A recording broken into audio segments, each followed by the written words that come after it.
Hello and welcome everyone. This is a Season 9 Cup game between Lambershaspy and RawrenLauren. I'm thinking that's how that's supposed to be pronounced. I'm just gonna bring up my chat really quickly if there's someone that wants to tell me stuff. Yep, we're live. Good. I'm just gonna take a quick look at the different deck lists. So this is a unicorn with the new stronghold, obviously. Border Fortress, Public Forum, Feast of Famine, Shameful, Rally to the Cause, Dragon Splash, pretty standard 2 Let Go, 2 Octa 2, a couple of Ancient Masters. Pretty decent. I think this is a very solid unicorn list. And against, okay, this is standard dragon. Pretty much nothing weird here as far as I can see. Go. So we're good. We're going straight into the game here, and this is the first round, and we see the dragon player playing Togashi Initiate and Agasha Swordsmith with 2 Fate, and the unicorn player plays Moto Youth and Shinryu Shono, and the unicorn player is actually first to pass, and both players bid 5 to 5. So nothing really super exciting yet. So the unicorn player is first player and has a keeper showing and a Shutomi encampment. So I'm guessing this is going to be a military fire attack, just to get the keeper out and to have the encampment live, if possible. We also see that the Swordsmith, which has an action, search top 5 cards of your conflict deck for an attachment, reveal it and add it to your hand, and then shuffle, has already been used, and it has found a Pathfinder's Blade for the dragon player.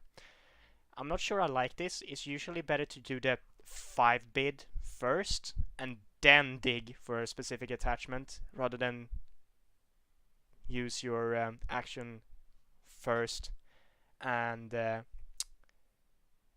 have the 5 bid afterwards. I mean, it's a bit of a toss-up regardless, but I think this is a pretty strong opening from the dragon player and a pretty decent. Wow, we do see RawrenLauren pass their first conflict opportunity. I'm guessing this means that the unicorn player has a really strong hand and don't want to run into restorations. Yeah, I think this is honestly super janky. Like with the keeper showing, you really like, even if you run into Feast or Famine and you lose Shono, I think you take that, because then you just push this turn for having 3 breaks. Like you go in, okay, sure, they suck the fade out of Shinryu Shono if you hit Feast of Famine, but you break and you get to ready Shono for another attack. I'm also not sure, like,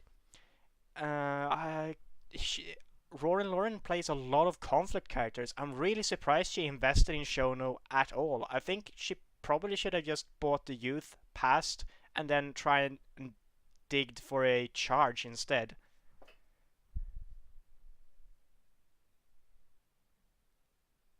Oh yeah. So Bitmetal is Luke in the Discord for people who don't know, and he is pretty much spot on here. If you want to not attack, you open depth very differently.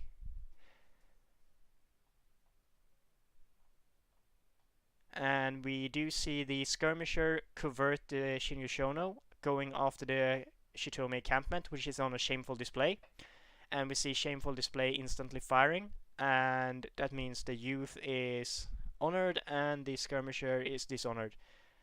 And then we see a Banzai with the optional honor loss to grant the skirmisher +2 military strength and then another +2 military strength.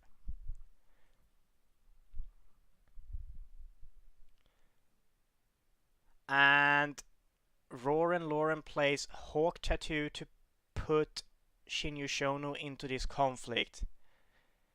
I guess that's fine if you really want to win it. This way you're probably going to win it, and you're probably going to trigger your stronghold on your, and just discard your Moto Youth and then ready Shono with the encampment.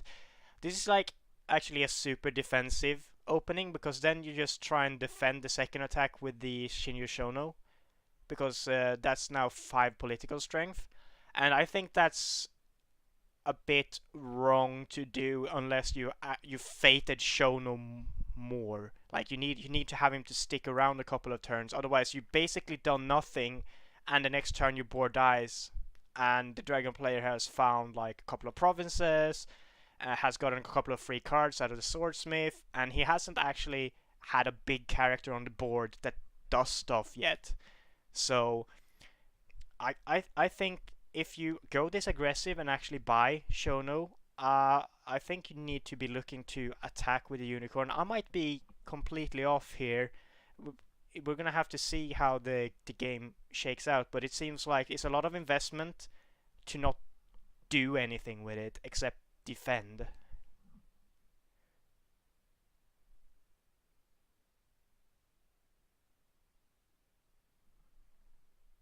Oh yeah, the hawk tattoo was played by the unicorn player, not the dragon player.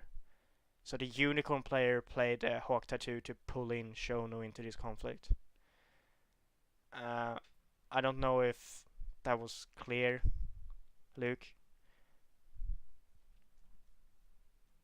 So, yeah, I'm guessing we're probably gonna see a second pass from Shinju Shono here.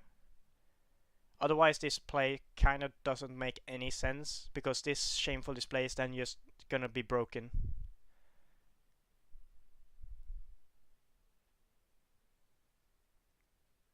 Not really. I mean, Shono is pride, so Shono just gets...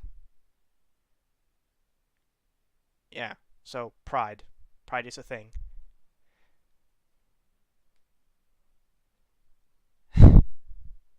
And we do see the unicorn player pass the second conflict as well. I think this is actually... I mean, in this situation it's okay, but the next turn you're gonna draw even more cards, and you're gonna be even worse off if you hit not shameful, Restorations of Balance. Restorations of Balance is just an absolutely game-wrecking card. I forgot about Pride because Shono would be good enough without Pride. Yeah, sometimes Pride is a liability for Shono. Not always, but in fact most of the time it's beneficial. But yeah, I think you need to defend this with Shono. If you have a conflict character, you drop it outside of the conflict, because this is Earthring, so you drop it outside, and then you try and go something like, I don't know, water or fire to bring in the keeper. Water, because no, water is not going to do anything because it's only one conflict remaining regardless. I mean, you could do water if you want to really guarantee favor, for instance, but that's also a bit dangerous.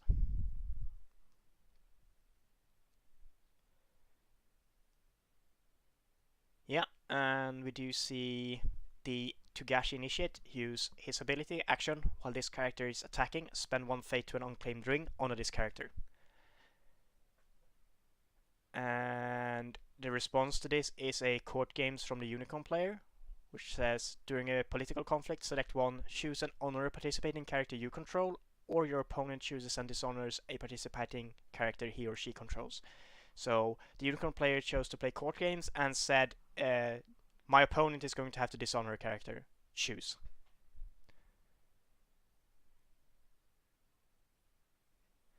Yes, I honestly think that having a turn of a 7 force Shono not breaking anything is probably a mistake. I think at some point as Unicorn, you realize it's just gonna be awful whatever you run into. Like, whatever you find on the other side. Yeah, like whatever you find on the other side is going to be just bad for you. I mean, next turn, sure, Shono will have 0 fate, and you probably play a board with either zero fate and just try and find feast or famine that turn, or you oh wow, Lambershaspy actually has his two Banzais in his deck in his opening hand, and a Hurricane Punch in his opening hand. Oh well, opening hand plus 5 bid, but yeah, that's actually pretty unfortunate for the Unicorn player here.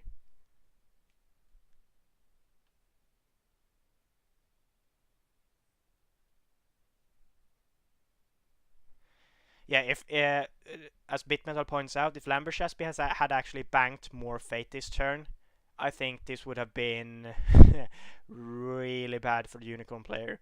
But in this situation, I think it's about okay.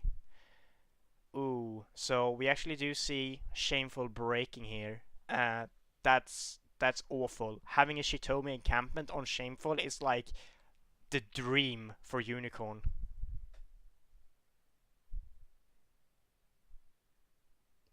Oh, and that's it. The Unicorn player passes. That Shitomi encampment is gone. Oh, and there was a Invocations of Ash as well. Oh, that's all kinds of unfortunate.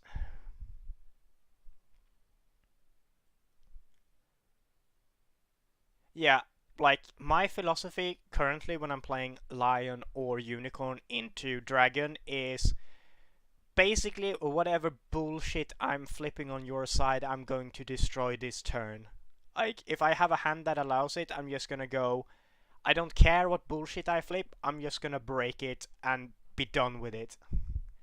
And that's a pretty good restoration trigger, right? That's 4 cards in hand already. That's actually positive. Oh yeah, hitting Feast of Famine here would be super dumb. But to be honest, like I probably wouldn't have played Shono with Fate. I probably wouldn't have played Shono at all. Not with the amount of conflict character Unicorn player has in the deck. I would probably just have hoped for a charge. Like there should be a charge, right? Let's have a look. Yeah, 3 charge. Wow, 3 Unleash the Jin. That is ooh, that is spicy.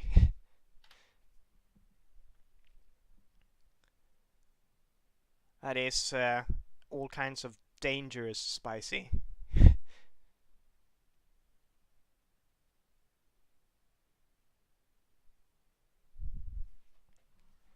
And after the restorations of balance, we see a no defense from the dragon player, and the dragon player then moves in the Togashi Initiate to not lose an honor.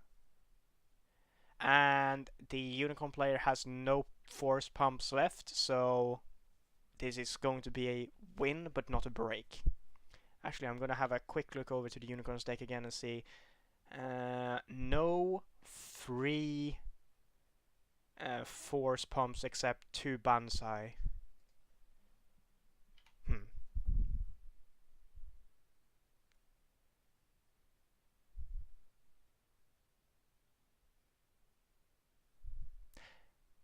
I mean, if you have enough honor to play triple Unleash the Jin, good on you. But that's usually not going to happen. Alright, this is definitely a turn when the Unicorn player just plays out everything without fate and goes to town. Even if the buy from the Dragon player is Raitsugu here, which it probably should be. I think the Dragon player in this situation just buys Retsugu 3 Fate and passes, and hopes that one of these Mitsus survive to next turn. Yeah. Standard Dragon. And we do see the first part of the swarm assembling. Full swarm is in effect.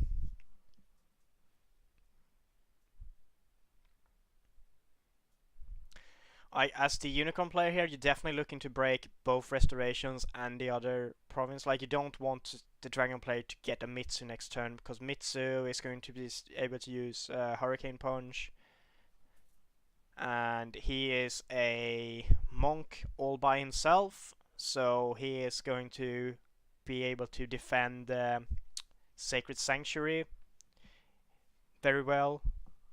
Oh yeah. You definitely double scout. Like, if this goes the Unicorn player's way, the Unicorn player breaks 2 provinces and scouts the third, and the opponent plays a seal and a katana. So this Retsugu is now a monk and can basically defend a Sacred Sanctuary for free. I think the Unicorn player honestly still breaks a Sacred Sanctuary regardless. Oh wow, this is a huge Raitsugu. This is a, let's see, 3, 4, 5, 6, 7 Raitsugu.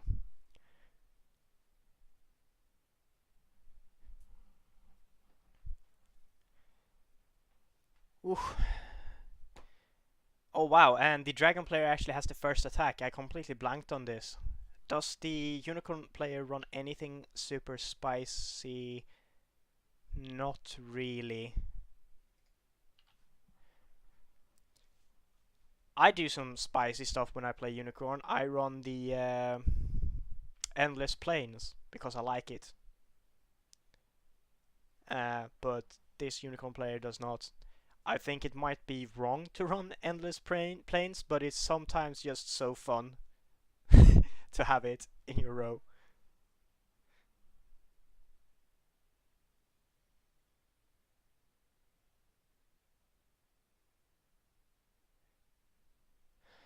I guess with 3 Unleashed Jin you probably can't stop the break with Retsugo. Yes, that is correct. But the thing is, the investment is actually going to have to be pretty big as well.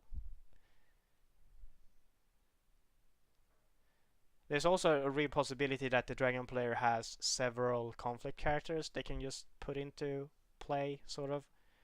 Like, it's all about forcing the Unicorn player to expend both honor and resources in this situation.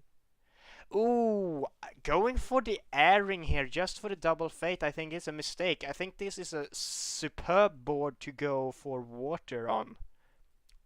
Like, force a response from the Unicorn player or bow out something super annoying like, I don't know, infantry, youth.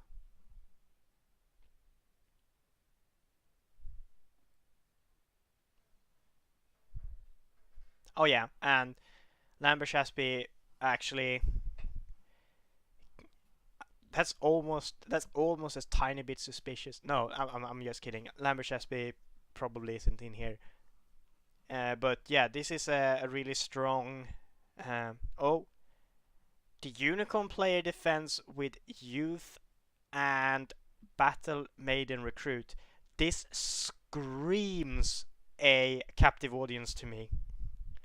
There's no way a captive audience is not coming, or no, Border Fortress into Rally to the Cause. Obviously, that's the other option, because that's the thing you can do as Unicorn.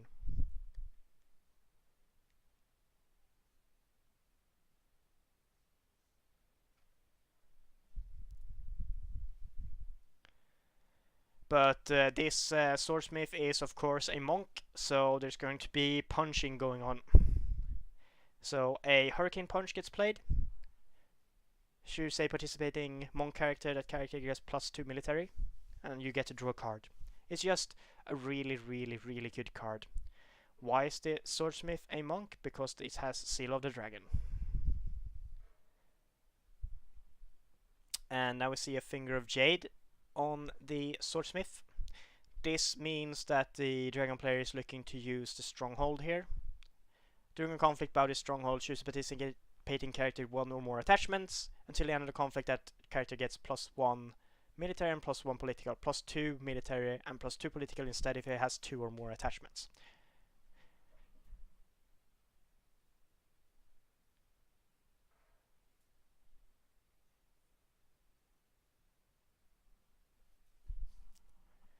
And yeah, So currently the dragon player has 4 strength. And a let go is used to discard Finger of Jade. I'm gonna have a quick look. There's 1 assassination in the unicorn player's deck. I think it's a very real possibility we might see the assassination here.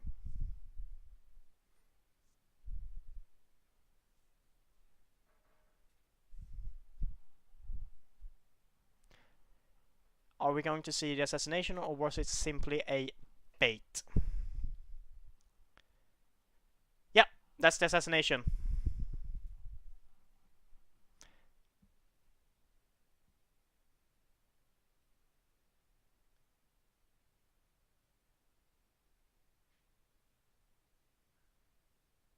I like playing Endless Plains just because, like, oftentimes it's just they attack with a two-fated, or not two-fated, but they attack with something small-ish, maybe without a fate, maybe with a fate, and they're kind of relying on the ring to do something, and then you just hit them with Endless Plains.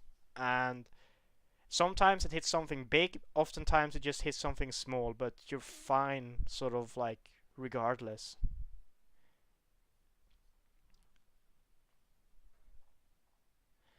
Alright, so some things happen here. The Unicorn player played Invocations of Ash onto the Battle Maiden Recruit.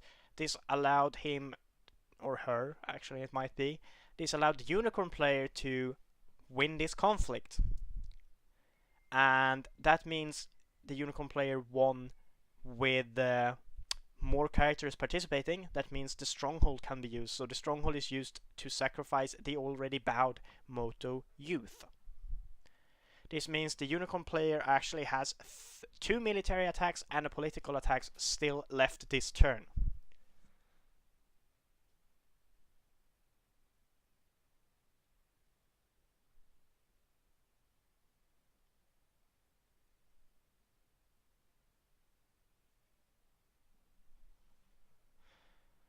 Alright, and a few things happen here. The Wayfinder gets played in between and sees Shameful Display. I imagine this might actually be a political poke from the Wayfinder, possibly, because that's the only character that has Fate. And Raitsugo doesn't really do anything against this Wayfinder, and that just opens up double military for breaks afterwards.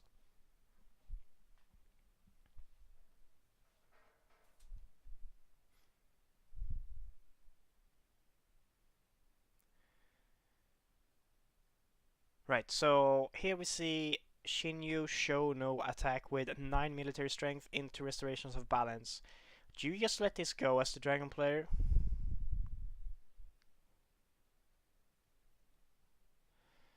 I imagine you would. Like, the only reason you would defend this is because you really want to buy Mitsu next turn.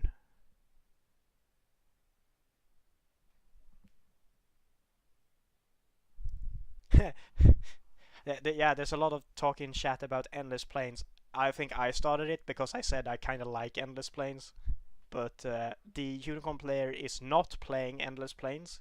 So if anyone is wondering, the Unicorn player is not playing it. I just happen to like it because I think it's cute. I don't think it's necessarily good. I think it's just occasionally fun to have.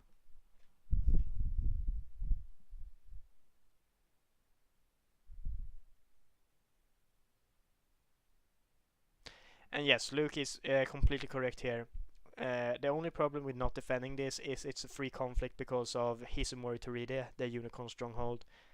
So it's just a free break. And indeed it is. It is a free break.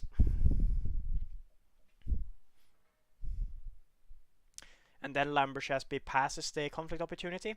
I think you probably attack, yeah, political with the Keeper Initiative, even maybe, just to have a large enough force to break something on military. That is a Feast or Famine. That's a pretty good province to find right now. I honestly think as the Unicorn player, like even if the Dragon player has a conflict character here, I don't think you care about Fist of Famine breaking if the Unicorn player plays something like court games to honor this keeper or has another invocations of Ash. As a Dragon player, this is really awkward because you really want Fist of Famine to do stuff, but in this situation, you don't want to defend with Raitsugo now, and you kind of also don't want this to break. I mean, you're fine if you do have a conflict character in hand, and it's a pretty large hand that the Dragon player has, so this could be interesting. I mean, Jero, you're also Scorpion. Like, some clans all actually need to break provinces to win the game. That is a thing that sometimes you have to do as clans.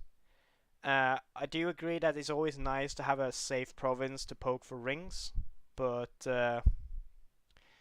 you also kind of don't want to find like you don't really want to find the sacred sanctuary here. But since you actually found the Feast of Famine and the Wayfinder found the Shameful Display, you know which province is Sacred Sanctuary, so you can just not go into Sacred Sanctuary until you know you can break it regardless of whatever he's going to put up to defend.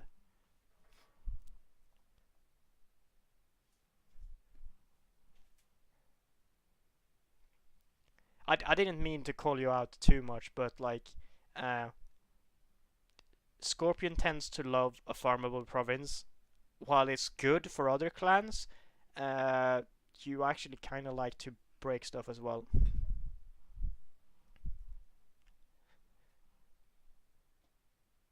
So, let's see. And we're just gonna see both players standing here for favor. I think that might be a mistake. I think you definitely go into the. I think you could have gone into the shameful, possibly, and if you have like sort of any force pump, maybe you can maybe win that conflict.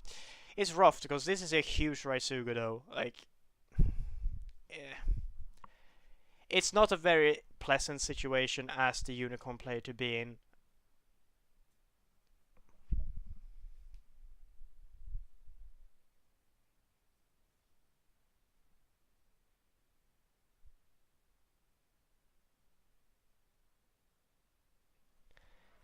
Alright, so the next turn we do see a Yuchi Shahai, which is great for a unicorn player. I would actually have gone an extra fate on her. Even with a dupe showing, I would have gone the extra fate and probably passed first and then try and use the dupe next turn. Shahai is just a great character. Convert and reduces the cost of all Meishodo attachment by one you put on her. It's just fantastic. It's a marvelous card. Why the Resident Sleeper, Luke? Eh, never mind. And the Dragon player just goes standard Mitsu with 3 extra fate and a Mystic because I think it's pretty much expected to see a couple of attachments this turn played for free on Shahai. And both players bid 3 because the Dragon player is actually scared of his honor now, and the Unicorn player is possibly looking to try and pressure a bit on honor. Yes, yes, Luke, you did hurt my feelings. No, I'm not hurt. I just didn't understand the Resonant Sleeper. We see a Spyglass played. I imagine this is like prime bait for this Mia Mystic. But it gets let go instead. So let's have a quick look at the Unicorn player's deck list and see what's kind of like really dangerous. So 3 Force of the River, 2 Invocations of Ash is gone, and it's 3 Talisman of the Sun. I don't agree with 3 Talisman of the Sun. I think that's just overkill because that's often a dead card in your hand. Like if you have one in play, great, but then you have potentially 2 dead cards in hand. I don't don't like that. Alright, so let go, discards the Spyglass, no extra card draw for the Unicorn player, at least not this turn. Do you do you attack into Feast or Famine here? I don't think so, because losing 3 Fate off Shahai is backbreaking. Like, even if those 3 Fate goes onto a Mia Mystic that then gets sacrificed, I still think that's backbreaking. If that 3 Fate goes onto like any sort of other type of character, let's have a quick look at the Dragon player. Like, just onto even like a Tattooed Wanderer, I think that's really rough.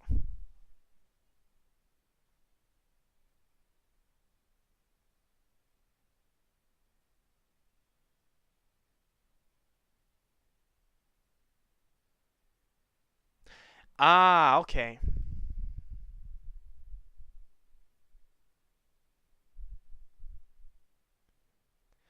Alright, so yes, there's a real possibility for the Unicorn player to play Talisman into Feast or Famine. That is really dangerous for the Dragon player. But we also know the Dragon player has a Pathfinder's Blade in hand still, so that's not going to be a problem.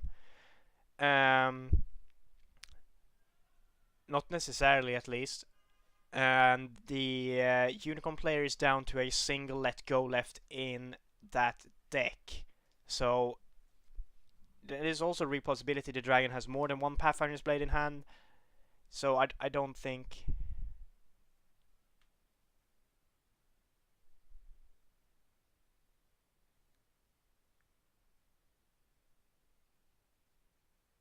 Yeah, whenever I get silent, by the way, I'm just trying to read chat.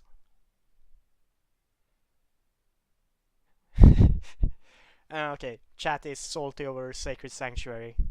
I mean, like, let's be completely honest here. The Unicorn player 100% knew that this was Sacred Sanctuary, because the Unicorn player had seen Shameful Display.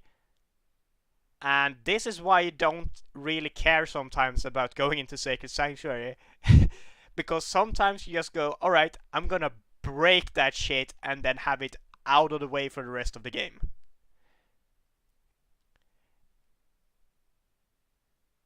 I think it's potentially bad here though, because this Shinyu Shono is probably going to get dueled to death. Because Raitsuga is just up on force over this Shono.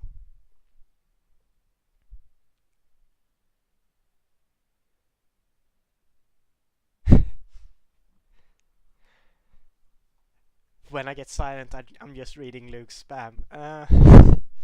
Well, I mean, it's kind of true.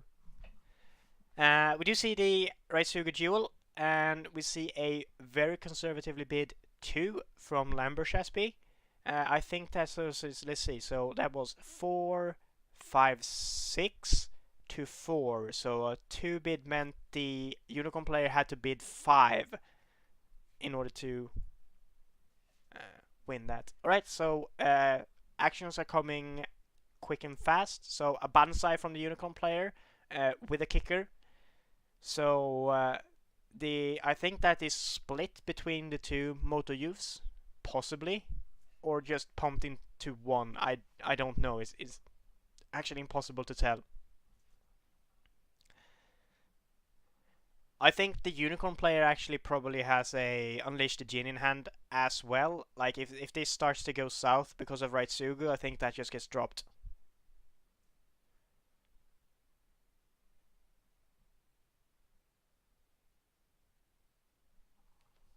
Yeah, I mean, there's no reason not to split it, but I can't see if it was split or not, because it just says it hits the Moto Youth and then hits the Moto Youth. So, like, did they hit the same youth twice, or did the different youths? I don't know.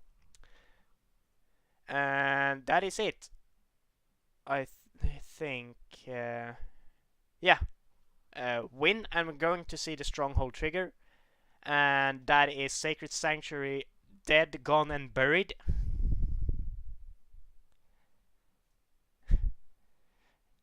Hey now. Don't. You don't have to be like that, Gyro. And wow, this is actually greatly in the Unicorn's favor now. Not greatly in the Unicorn's favor, but this turn definitely looks a lot better for the Unicorn player now. So, Unicorn player wins, breaks the Sacred Sanctuary, sacrifices the Battle Maiden Recruit, gets 2 Keepers with Fate, and now has a decent board, still 2 conflicts, and the Dragon player has Mitsu Dishonored.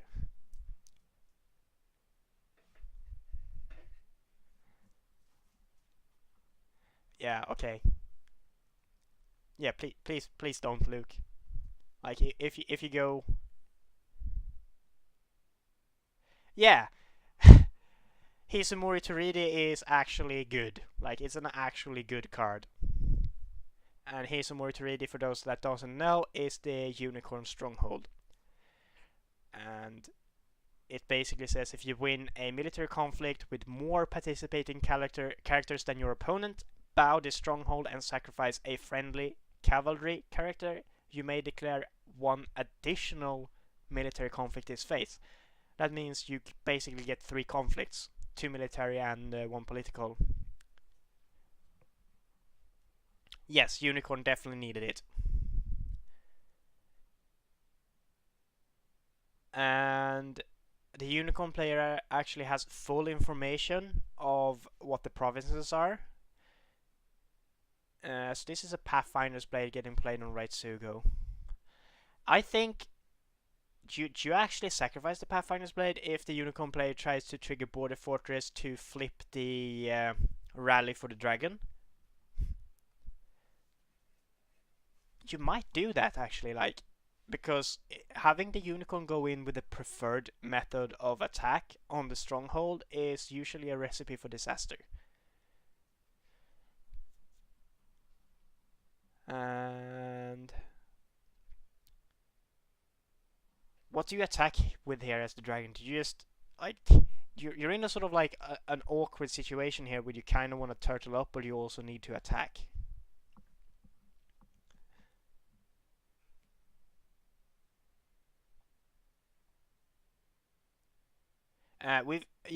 Assuming no captive audience, but we've seen 1 captive audience, and the Unicorn player only plays 2, so the chances that Unicorn player has a second is actually pretty low.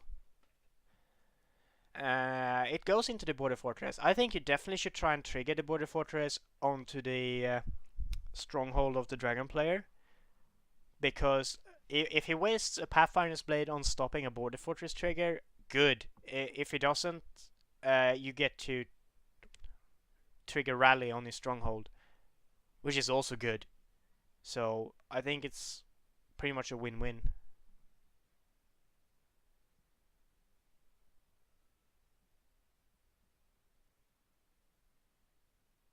Yeah, we know that the 2 provinces left in row is actually Public Forum and Feast or Famine. So both of them is not very great, perhaps, for the Unicorn player, because I don't see a world where this is not cancelled by the Pathfinder's Blade. Like, there's probably more than 1 Pathfinder's Blade in the Dragon player's hand.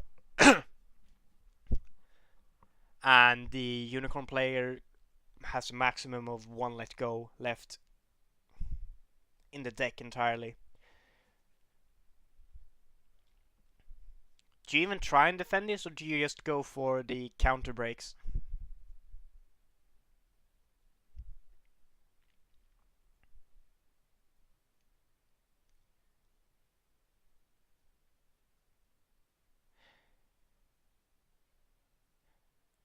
Yeah, upholding authority, I think, is vastly superior to Public Forum. But apparently some players like it.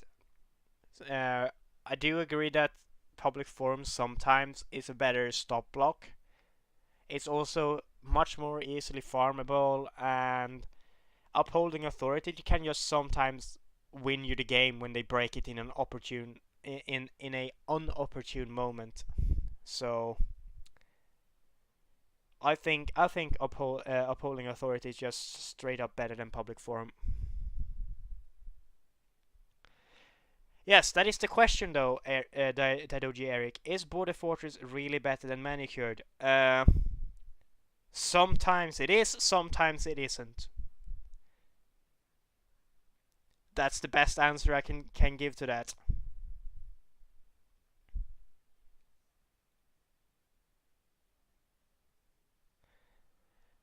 I think Border Fortress is. Oh, that is actually not impactful right now. So the Unicorn player randomly discards a charge. That can be potentially huge for the coming rounds of the game. But yeah.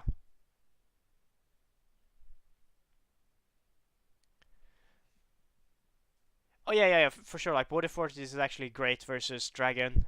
Border Fortress I think is pretty good against like something like Scorpion. I think Border Fortress is. I mean, it's okay against Scorpion. Like if you don't want to faceplant into a particular province, I think Border Fortress is good.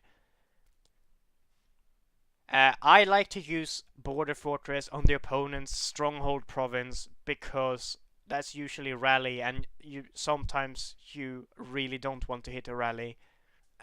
So, I mean, in certain situations, Border Fortress kind of just wins you the game, while a Manicured Guardians just gives you a better economy.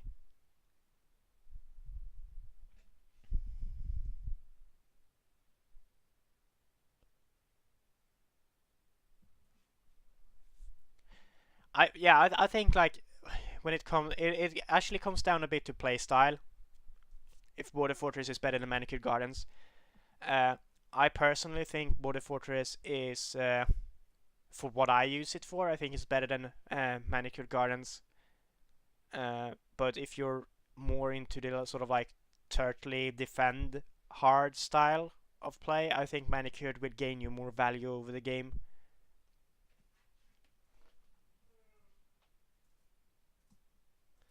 Oh, that's interesting. Attacking Shameful and not defending with Mitsu. I mean, I get why, because that means it's going to break afterwards, I guess. But Mitsu could really stand to be re-honored here. Mitsu doesn't really like to be dishonored.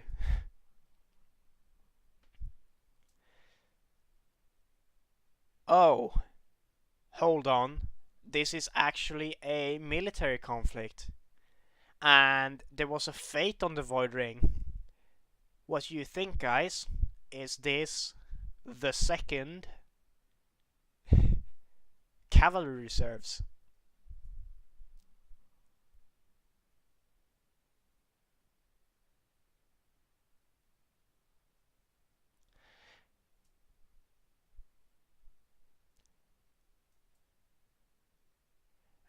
I have an interesting question here from Jaro. It makes me wonder, if you don't care about your own provinces breaking, is Border Fortress better than Excellence? I can't remember what Excellence does, in all honesty. This is the Unicorn discard. Battle Maiden, Shono. Infantry cannot be called back. So basically it's a Battle Maiden and Shono. Uh, which is, I mean, pretty good.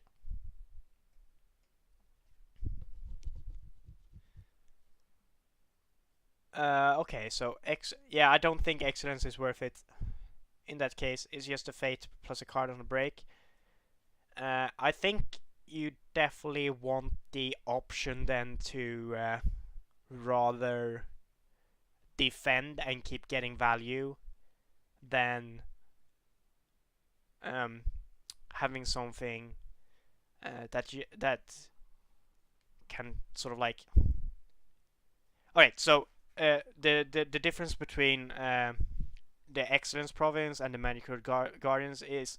Manicured Guardians, you have the option to defend and then keep getting value from it. The Excellence is a one and done that can actually be farmed. It's just nothing until it breaks, and when it breaks, the effect isn't good enough for a on-break province, I think, for it to be worth it.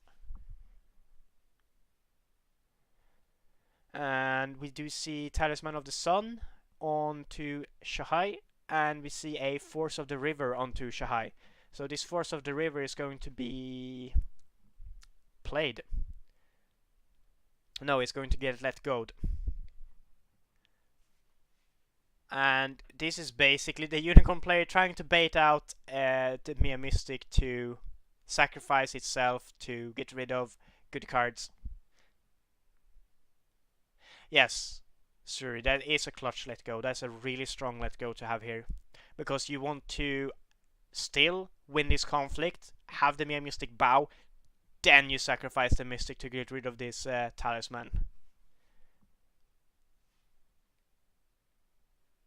And that is precisely not what the Unicorn player wants to happen. But the Unicorn player doesn't really have a choice in this regard. So the Dragon player wins this conflict, and I think we should see this Mia Mystic explode right about now? No. Maybe not. Oh.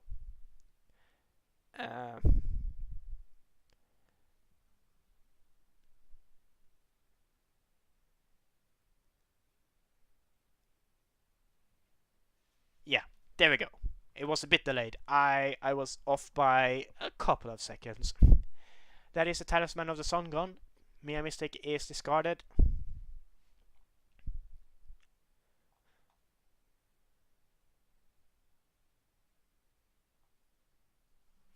That is interesting. I think you care a little bit about winning this conflict as the Dragon player, simply because the Unicorn player, I think, runs 2 Censures. No, 1 Censure. Alright, so like the Unicorn player having a clutch cancel is dangerous for you as a Dragon player.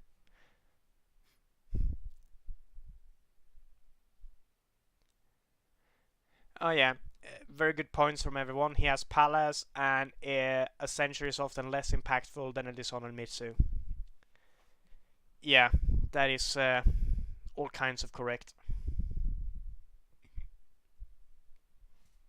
Actually, really good sequencing from the Dragon player there, playing the Cloud of Mind before discarding the Mia Mystic. I probably would have discarded the Mystic too soon and forgot I then can't play Cloud of Mind. I also probably would have just stuck the Cloud of Mind on the Shahai as soon as she entered the board and forced the Unicorn player to have a let go for it. Oh, do you attack here with Mitsu? That is spicy. That is dangerous in my opinion. If you attack here with Mitsu, you better be damned sure that you can break, because you are going first next turn with a pretty big board into a total 5 strength, rally, and Hizumori Toride. So yeah, okay, of course you go water so you can stand the Raitsugu to at least defend somewhat against this Shahai, because Cloud of Mind of course removes the covert from Shahai.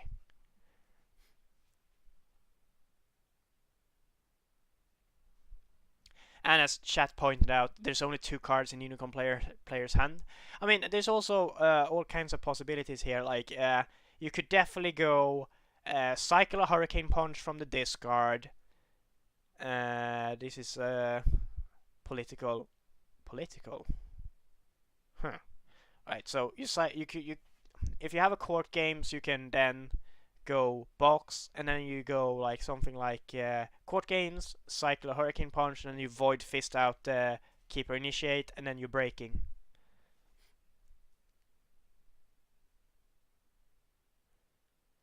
And he cancels the effect. He uses Pathfinder's Blade to cancel Border Fortress. That means he really needs another attachment in order to use Stronghold here.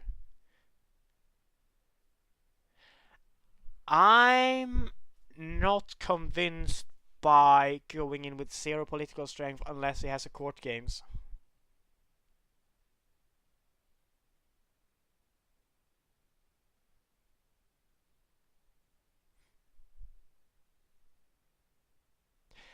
And yes, Arash Suri actually has a really good point. Why on earth would you discard Pathfinder's Blade here? That just means you trigger Rally and have it flip to military. That means the Hurricane Punches are way more effective. You gain the extra boost from Pathfinder's Blade. You start with 1 skill instead of 0. Yeah, I'm guessing he really wanted the court games to get played.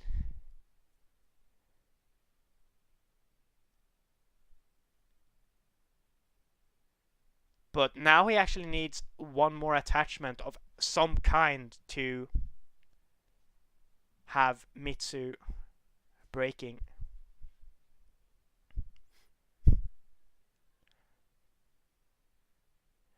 Alright, so I honestly imagine here we're going to see a Void Fist to get rid of this, and then some sort of attachment, like any kind, a reprieve, and then box onto Mitsu, I guess. The Unicorn player can of course stop this by having a single conflict character in hand, which is not impossible, at least it's actually fairly probable, and that is a really expensive conflict, I think, for the Dragon player when he doesn't break.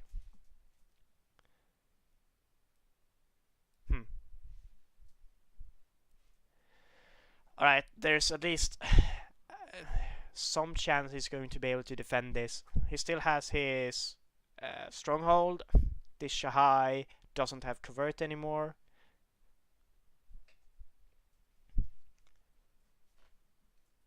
Yeah. This is going to be interesting. I imagine the Dragon player is going to try and break Border Fortress next turn with political Mitsu, covert Shahai, maybe. Like, if the Dragon player flips a Master Alchemist, I think this game is just over. Like, Master Alchemist will definitely close out this game for the Dragon player. If he flips double Master Alchemist, that's just probably GG right there.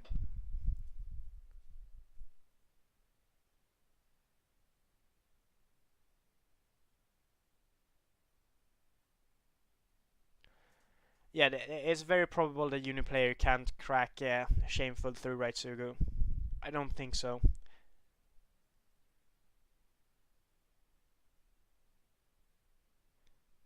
So it's currently, like, the Unicorn player is currently winning but not breaking. I don't think there's anything the Unicorn player can have in hand that allows this to break.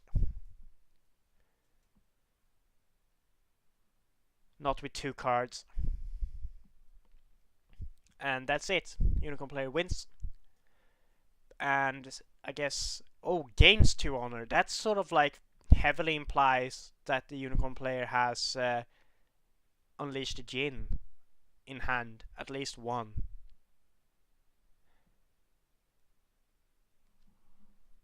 Yeah, we're probably going to see like a couple of turns where we have a bunch of Unleashed the Jinn getting played. And this is it's actually a pretty spicy game. I like it. Like, Unicorn with a new stronghold is a real clan finally that has annoying things they can do.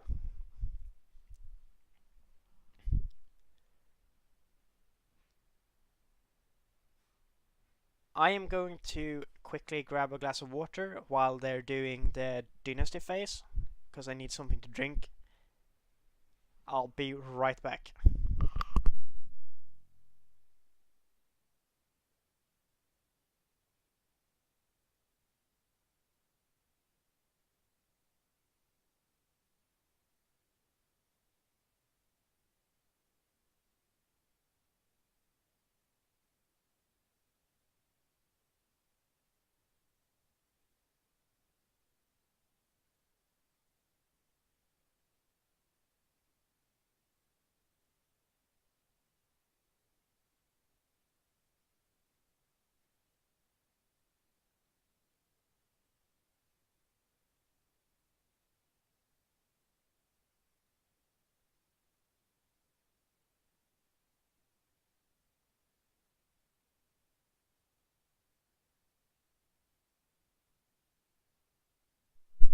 Alright, I'm back again. So, we see a Raitsuga dupe and a Togashi Initiate, and the Dragon player has banked a million fate for next turn.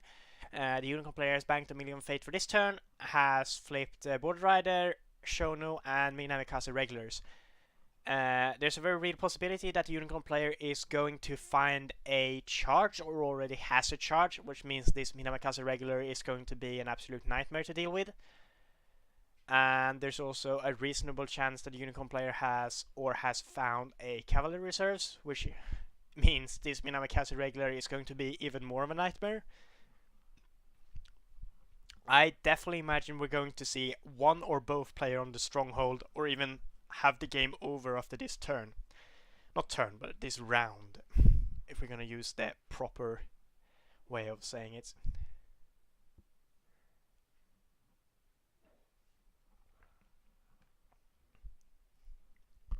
Yes, there's not 7 card advantage, it's 3 cards. The Unicorn player has completely given up on honor pressure. I imagine we're going to try and see some really interesting conflicts this turn. Like, hopefully for the Unicorn player, there's at least a charge in hand. That's going to be huge. If there's a Cavalry reserves, that's even better. That's probably a guaranteed break. The Dragon player has to be careful. I don't think the Dragon player wants to hit Border Fortress. I don't think, unless the Dragon player has found the 3rd Pathfinder's Blade, I don't think the Dragon player actually wants to attack into Public Forum here, because that just means the Unicorn player goes, alright, whatever, you win that conflict, go ahead, I'm gonna save all my dudes and attack you. To be fair, who ever heard of Unicorn Dishonor? I mean, Unicorn Dishonor used to be a thing. Like, that was pretty much the only way Unicorn could win. You either ran Crab Splash with Watch Commander, and then just moved your guys into conflict every time, or you ran Scorpion Splash with like Fate Worse Than Death and Backhanded Compliment to close out the game, and relied on Spyglass for the low bids. And we do see the 3rd Pathfinder's Blade. Obviously, why wouldn't we see that?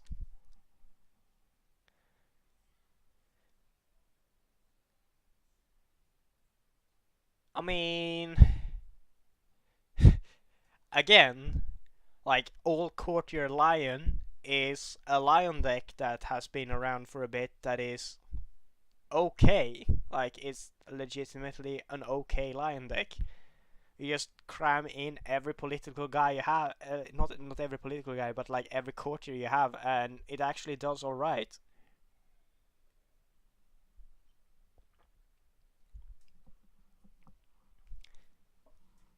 I mean, whatever stupid, or not perhaps stupid, but like whatever wonky idea you may have about this game, there's probably someone that has already thought about it and tested it and found that it was okay, bad, or even surprisingly good.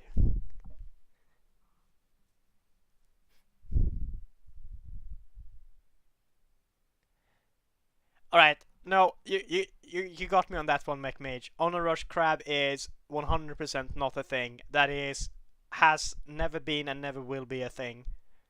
So, yeah, you got me on that one. I'm super duper mega surprised by this Tattooed Wanderer attached to Mitsu. Can anyone in chat explain to me, like, do you just do this just for the stronghold?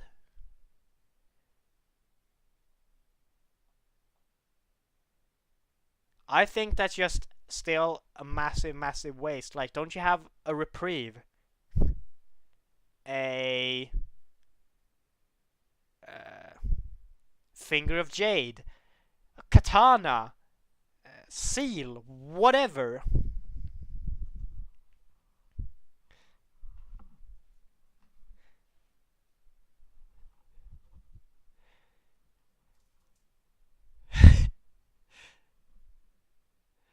Alright, so obviously this is a case of Lambershaspy just blanking the fact that Mitsu has covert by default.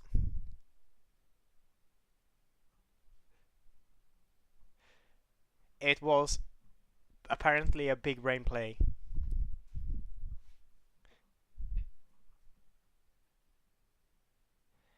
Apparently Lambershaspy says in chat that he wanted double covert and that it was only a thing in his head. Seems about right.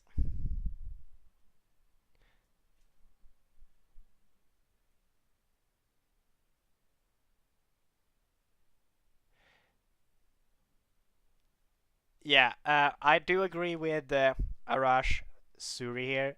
Like, Mitsu should not have covert on him by default. That is quite a bit silly.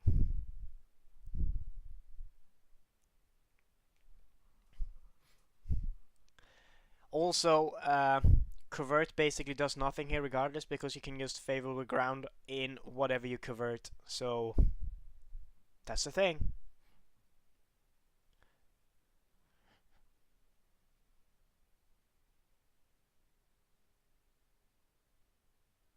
And we do see the wonderful explanation from MechMage in the chat. How on earth does Mitsu have covert? Well, basically, people see a naked guy running around breathing fire, and then they assume it can't possibly be real. Yeah, that sounds about right. That is apparently a pretty decent way of having covert. People go like, oh yeah, I'm hallucinating again. Never mind.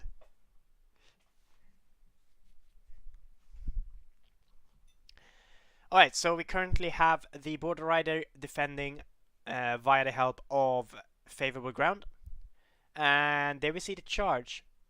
It's used on defense. I disagree with that unless there's another charge or even a cavalry reserves. I mean, sure, it pays for itself by having you draw a card and gain a fate, but yeah, it would be kind of nice to have it while you're actually attacking.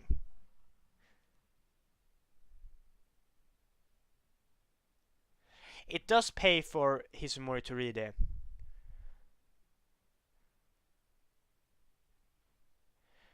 You can definitely sack the regulars for Hisumori Toride and the Fate Plus card, because unlike Totori, the reaction to the reaction of Minamikaze regular is when you win a conflict, and the reaction to Hisumori Toride is when you win a conflict. So you can decide the order. So you just start with using the reaction of Minamikaze regulars and then use the reaction of Hisumori Toride. Yeah, the Unicorn player did gain a fate and drew a card, as you can see in the chat log here.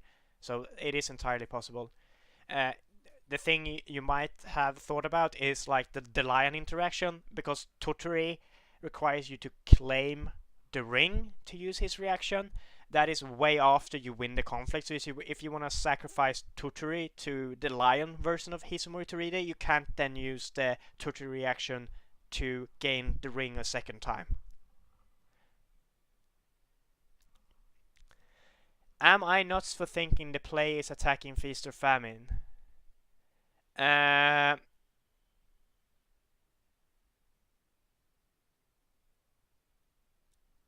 think you actually do attack Feast or Famine here, because I think you probably aim to win this turn or go bust.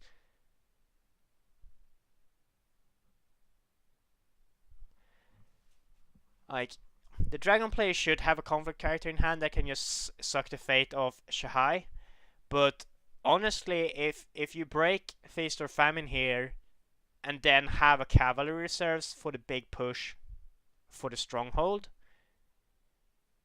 Alright, you haven't actually flipped. Oh, that's then you need a combo of captive audience and cavalry reserves, I guess, which is a bit awkward.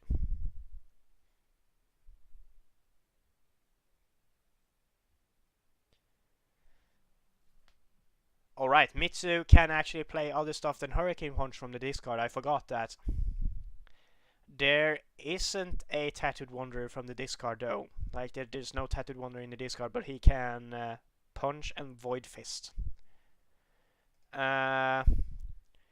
It would be odd if the Dragon player hasn't found a Hawk Tattoo yet, so I imagine there's a real possibility that we might see a Hawk Tattoo here. Like, you defend with Mitsu, Honor Dishonor, pull in the Border Rider.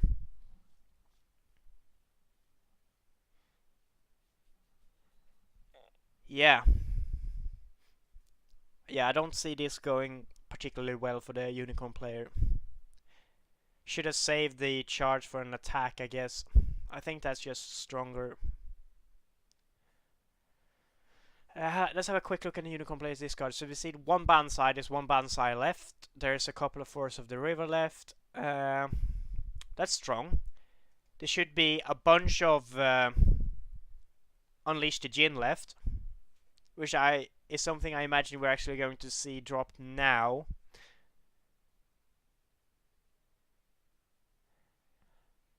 I imagine there's probably going to be a Unleash the Djinn here. Yeah, there it is. Unleash the Djinn has been played. Shameful is breaking.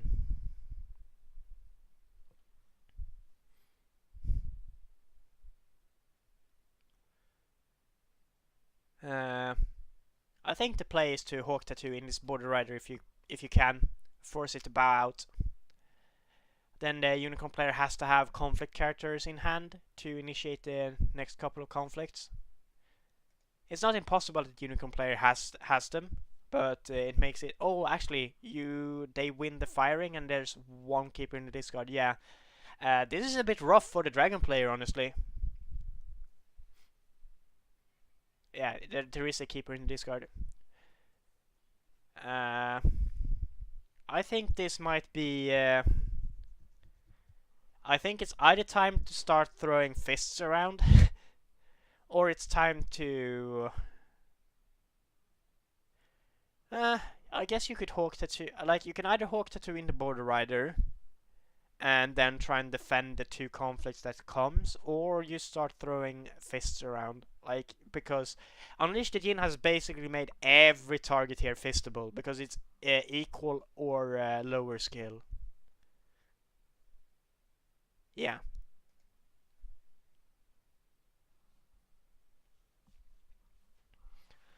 Like, if you definitely prevent the break here if you can. And he does not. Does he not have two cards he can play? Or does he just want to save the Void Fist for the other attack? Huh.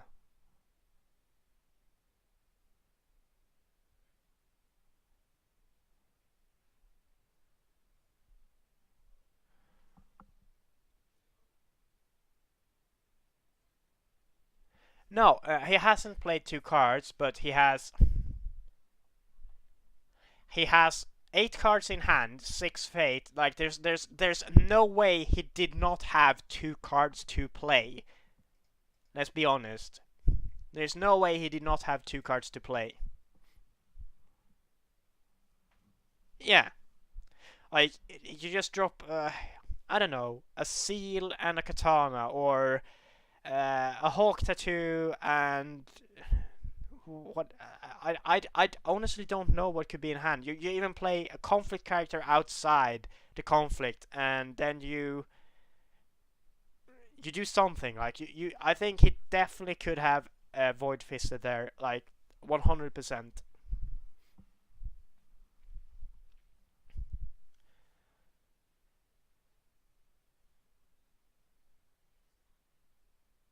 Alright, now he's going for water on public forum to just re-honor Mitsu, I guess.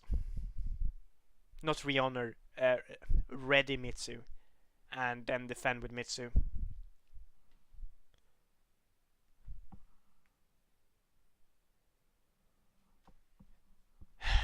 Alright, so let's have a quick look at the Dragon player's hand. not hand, but like, alright. What could he have had that wasn't worth playing? He could have had, I guess, 2 court games. Alright, so his hand could be double court games. But court games was live there. Yeah, court game was live. Even if it didn't actually do anything, it was a card you could play.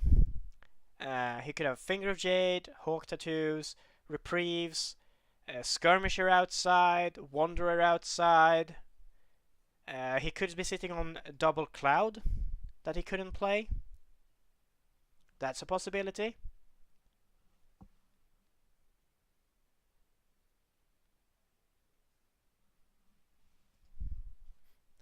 I really do think that the Dragon player pretty much guaranteed could have played the Void Fist there, because the Void Fist was in the discard.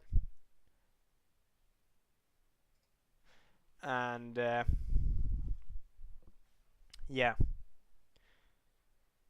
The Void Fist was in the discard, I think, so every single target was a possible target.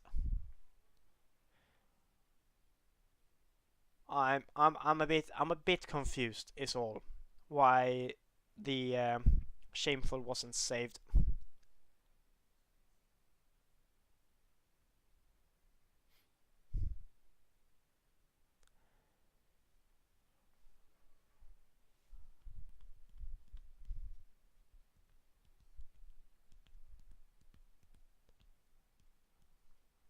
What else could it have been? All 3 Let's Go's are used, so that, yeah, I honestly think, like, if the Dragon player wanted to, he could have stopped that break.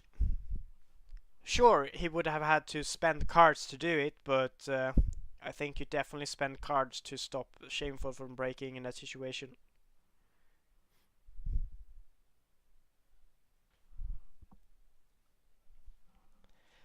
Nice to have you here, Arash Suri. I'm sure I'm butchering your name. I usually do that when I'm streaming. I'm butchering a lot of things when it comes to names. Thank you very much for being here and chatting with us in chat. We're just gonna have to see what happens here. Like, second charge and cav reserves probably just seals the game here.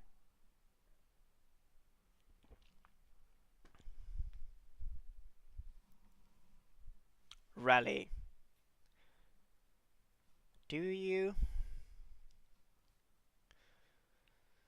Alright, this is interesting because there's a very real possibility we can actually see.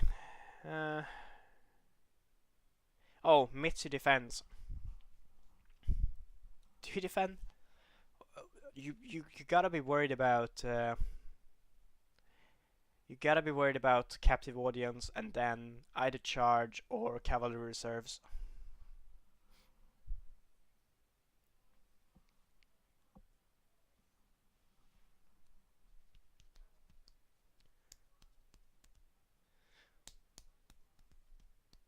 I mean, next time the Unicorn player is first player, has a live Shahai, has a live Border Rider, just convert the Raitsugo, go in Stronghold. I mean, this Mitsu is going to be fisting things left and right, I guess, but...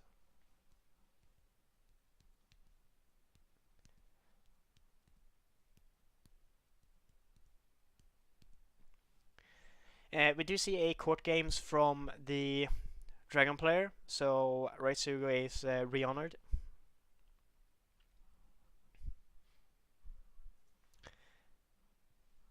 And just wins the conflict. Does the Unicorn player have a conflict character to drop? Do the Unicorn player even want to drop a conflict character just... Oh, no. Unicorn player passes. I guess the hard buy on Shono is coming in next turn. Which is fine, I guess. Alright, so now one player is on the Stronghold. The Unicorn player is on the Stronghold. The Rally to the Cause has already triggered. There's no way the Rally is going to trigger again. I think you honestly just go mental here.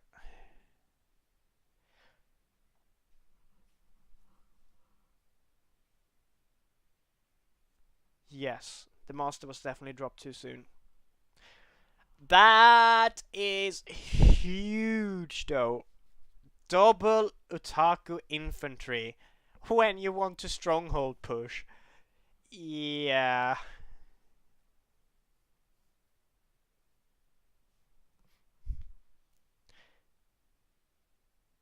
I mean, Shono doesn't actually buff infantry because it's only buff cavalry, but infantry on a big push with cav reserves is just hilarious.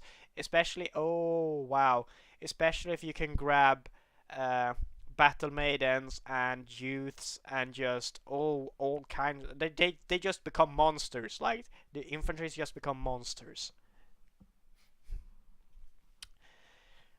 There is a real possibility that the Dragon player actually has double Cloud the Mines here, though, and double Cloud the Mines on these Utaki infantries would suck. That would be all kinds of shades of awful.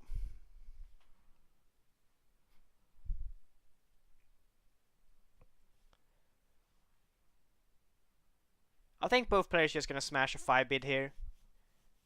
These infantries, like, if the Dragon player has Cloud, those infantries is going to get super clouded, like, straight away. I'm guessing the Dragon player still is going to have to defend with pretty much everything because of Unleash the Jinn. Like, does the Dragon player even have... He has no cancel. Alright, so... I imagine there's a very real possibility we're going to see a Force of the River, because there's 3 Let's Go's already spent. Force of the River, Cav Reserves, Unleash the Jinn. There's literally nothing in this world you can do. Like, alright, so Raitsuga can kill something. Yay! That's about it. Alright, you can't convert Raitsuga now. That's fair. You just need Cav Reserves or Unleash the Jinn, I guess. So, like, 1, 2, 3, 4, 5, 6, 7. 1, 2, 3, 4, 5, 6.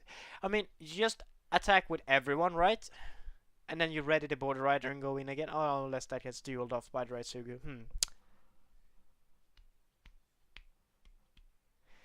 Yeah.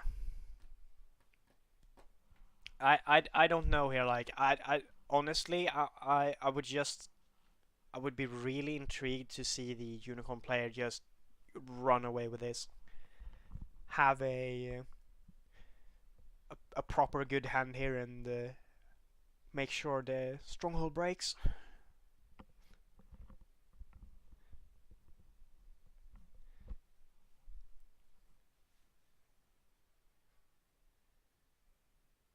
Huh. I'm guessing the Unicorn player doesn't have a properly good hand. This is a long ass game, by the way.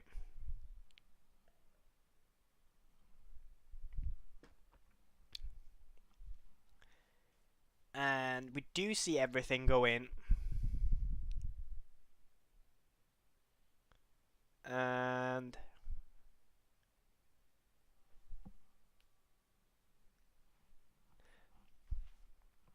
yeah, I mean, any sort of like high impact card here from the Unicorn player is probably enough to win this game. Probably actually needs a combination of high impact cards. Like, if the Dragon player defends with everything. Oh, you know what's going to happen? If the Unleash the Jinn actually happens, this Mitsu is just going to go to town and start fisting people. I totally forgot that's a thing that Mitsu can do, because Mitsu is apparently OP.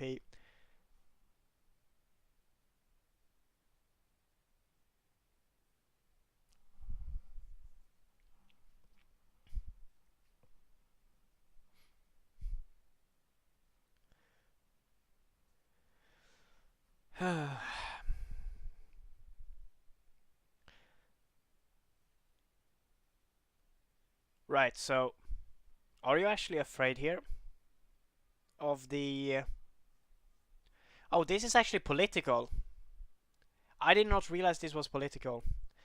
Does this either signalize the captive audience, or do we just see it actually trying to break on political due to the massive Yutaku infantries? Alright, so how big are they? They are 1, 2, 3, 4, 5. So they're 5/5s each. That's reasonably big for one cost character.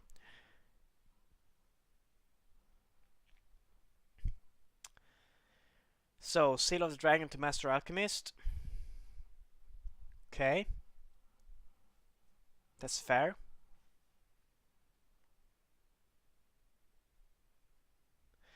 That's a captive audience. Now, it is indeed military.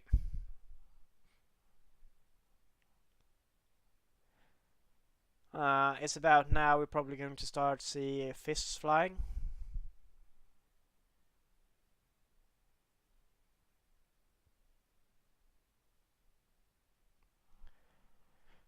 I mean, I don't envy the dragon player in this situation. It's pretty rough. And a charge. Okay.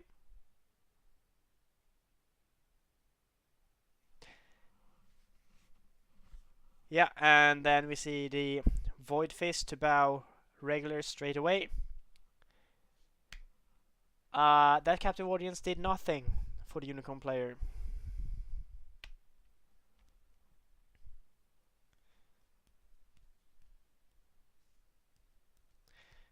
Like, was that from the discard?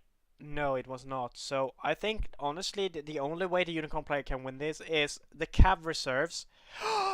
The Cav Reserves, guys! The Cav Reserves is here!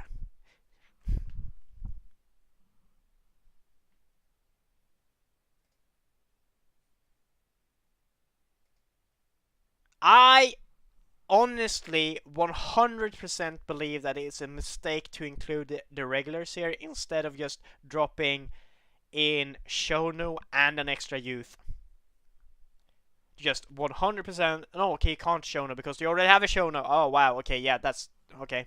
Fair.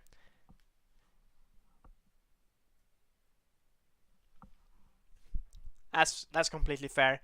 Now, does he do he care here about the I mean, there's definitely one more Void Fist that can come out. Like, one more Void Fist can fly out. Like, the Dragon player could easily just use a Void Fist from the discard.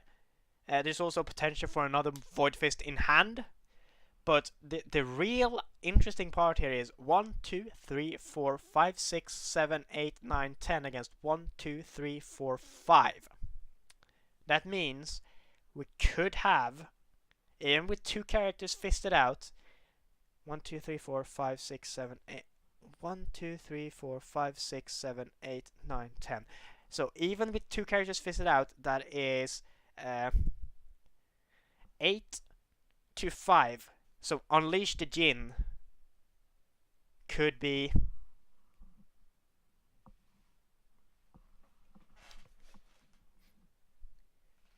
Unleash the Djinn could just close this game out. Unleash the Djinn, such a good conflict card, to be honest. Oh yeah, Daidoji Eric has a fair point here. Void Fist is like minus 10 skill. It's totally fair and balanced. Completely.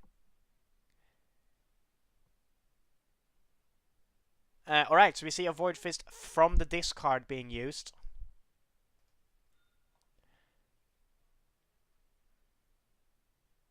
What is getting fisted? Do we have... Oh no, no.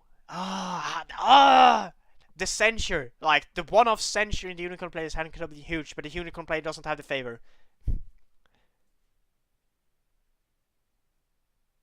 Yeah, I didn't see anything get fisted.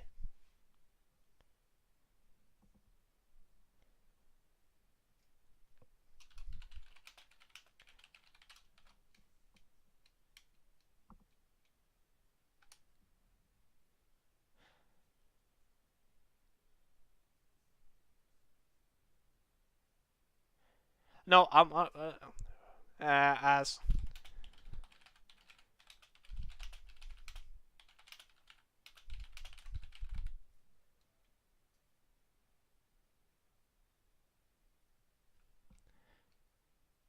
Yes, enough cards were definitely played because a Void Fist had already been played.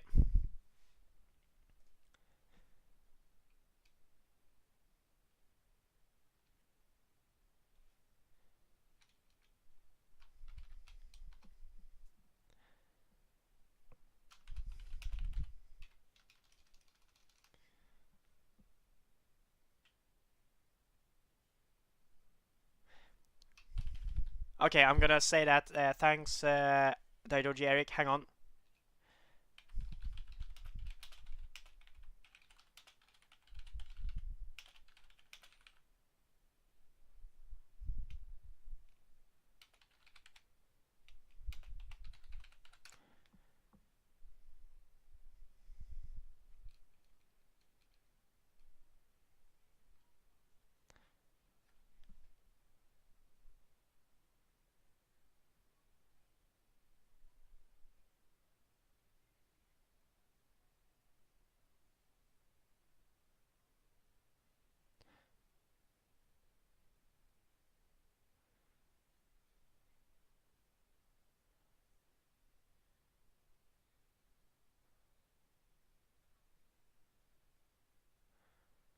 Hang on. Wait. Infantry, like what?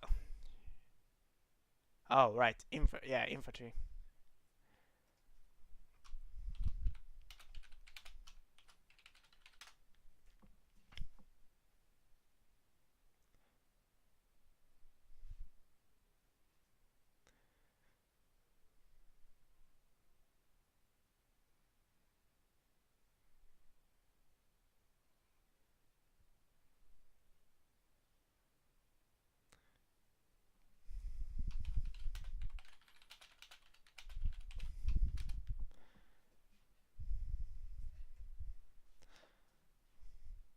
That might be a mistake. Yeah. Yeah, sorry everyone. I got a bit too ahead there. That was perhaps a line of play I should not have suggested. That's on me. I'm guessing Luke is going to have to slap me on my fingers, or I don't know, ban me from the Discord or something. Yeah. Things got a bit ahead of me there. I apologize to everyone watching. I basically compromised the integrity of this game a little bit. So, my apologies to everyone watching. But the players are going to have to sort this out. Just the call is honestly, like, this is obviously a bug that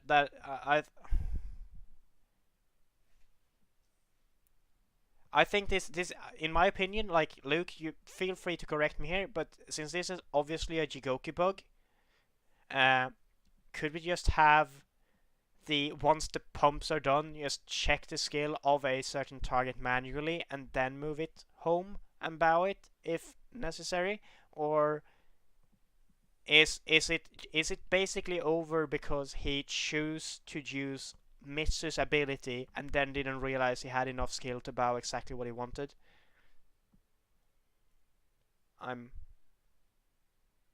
Oh. Okay.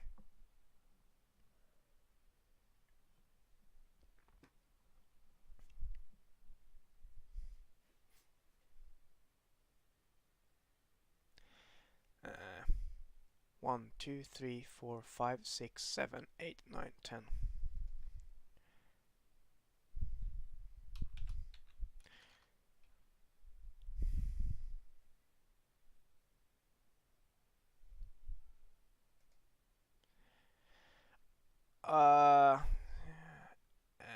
Hang on. 1, 2, 3, 4, 5, 6, 7, 8, 9. Yeah, counts himself. I'm not gonna say anything else. Okay, fair.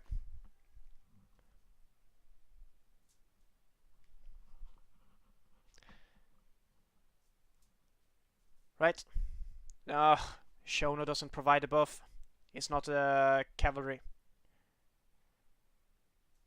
It's not a cavalry. Shono does not actually provide the buff because Shono only buffs cavalry. Yeah. Okay. So I'm just gonna be completely hands off here. Get away from that in-game chat and have this sorted out. Luke is basically the hero we deserve, but so he's going to do all the admin stuff that's necessary.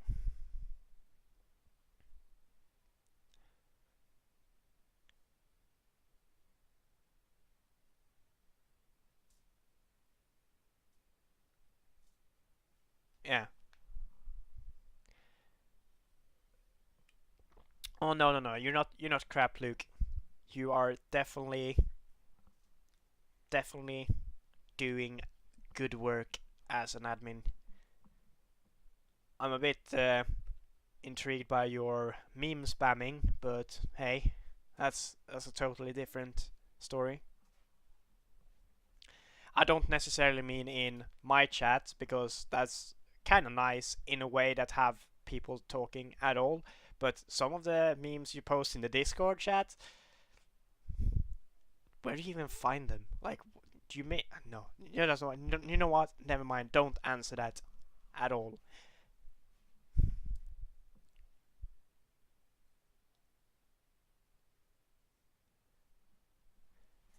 Alright, so they're basically discussing what's going to happen.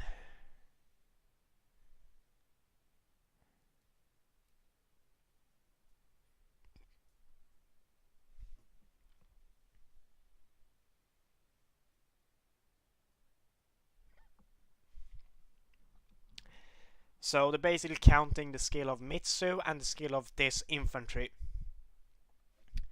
If the Mitsu can get above the skill of the infantry, that is just going to mean this conflict is won by the dragon player, because this infantry is very, very large. Like there's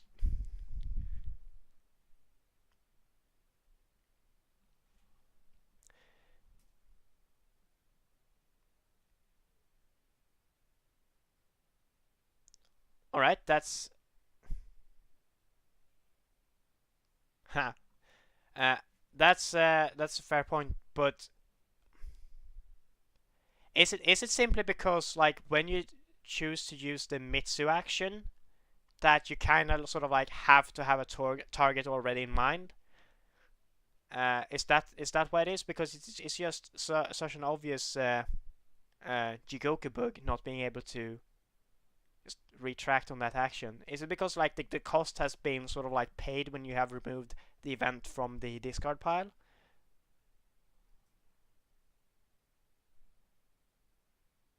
I mean, that's a fair point.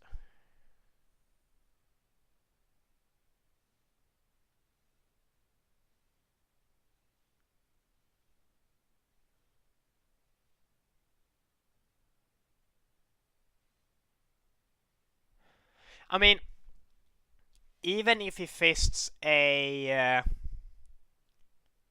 regulars here, Minamikaze regulars, that's enough to stop the break. Like, get rid of the regulars, and that's enough to definitely stop the break, regardless.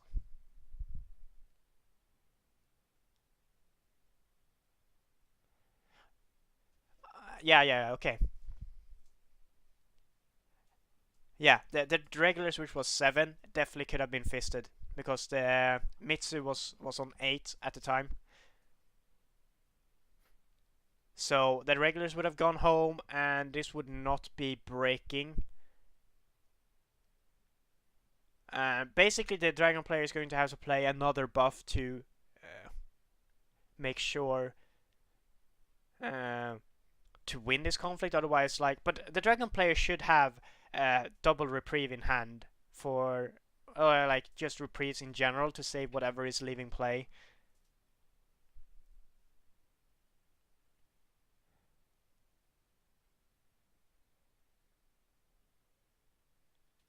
Oh yeah, that's actually a fair point. So since the Mitsu was using the action, the part of actually choosing a event from the discard means that that action is completely done.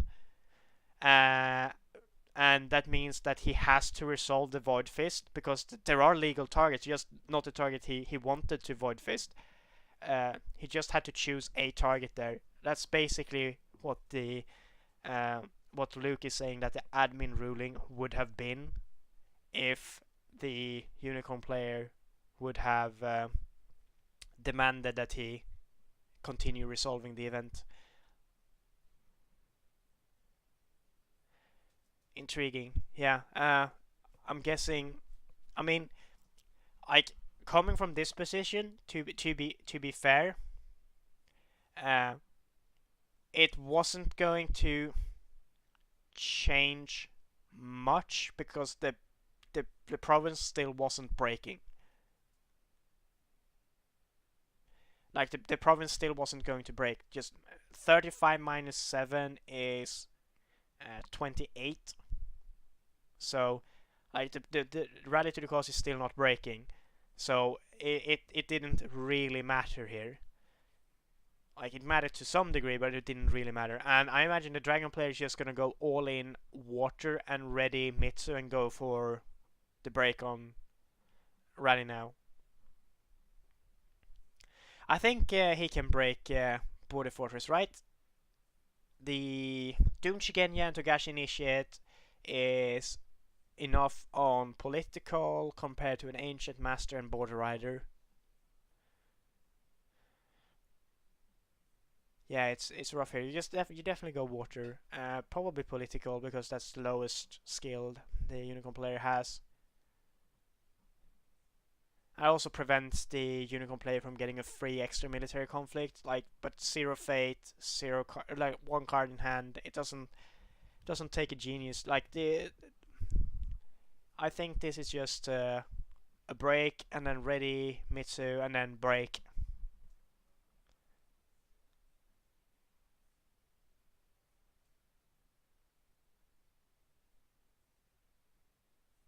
And yeah, that's a very good point, Luke. Like, and Luke said, I try to keep in mind whether the ruling is likely going to change the ultimate results because I don't like getting shouted at by players.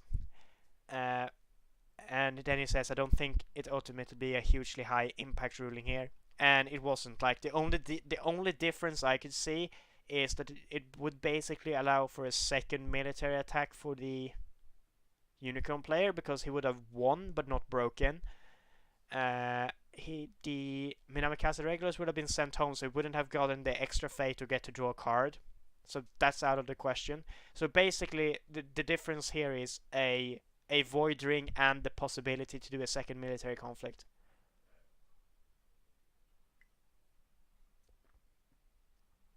And I think we can all agree that it isn't a military pump in the Unicorn player's hand, because if this was a Banzai, he would the Unicorn player. I'm getting too ahead of myself by calling the Unicorn player a he, but because I don't think the Unicorn player actually is a he, it's a she, I think. Apologies for that. But if there was a Banzai in the Unicorn player's hand, it's definitely getting played on this infantry to try and stop the Void Fist from Mitsu. So going in here on the stronghold, even having an extra military conflict, I don't see that it's going to matter.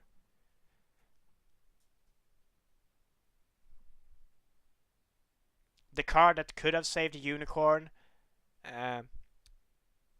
was Unleash the Jinn.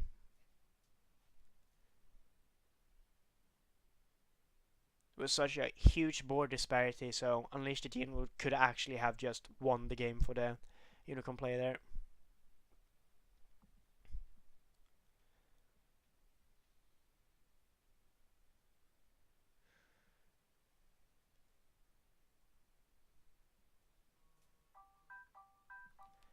Oh wow, I'm getting spammed by someone on the Discord. Right. Nothing important. Except, Bill Jr.'s game about to start.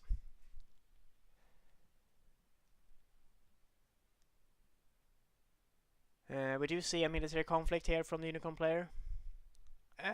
Earth Ring.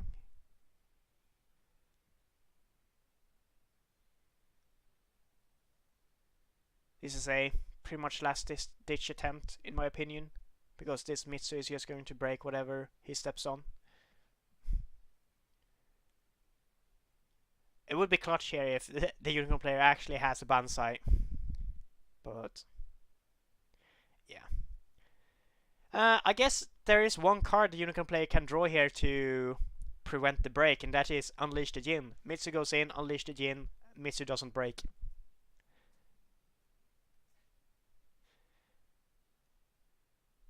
It's a fair enough chance. 2 in, what was it, 17?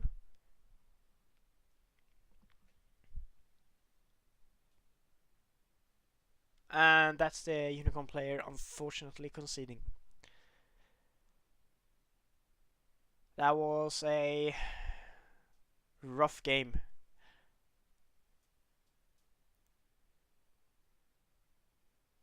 A rough game. Congratulations to the Dragon player winning out in the end, and the Unicorn player gets to feel confident in that it was a very interesting game and it was really close.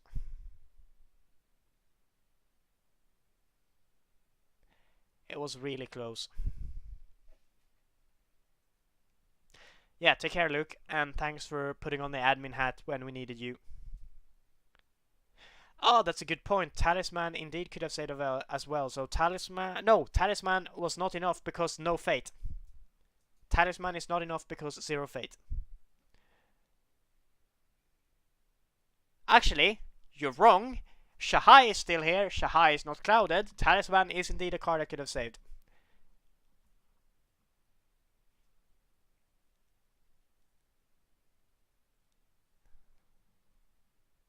Shahai, not Sharia, but I get your point. Yeah, you are correct. Shahai means Talisman could have saved the game for the Unicorn player as well. That is extremely true.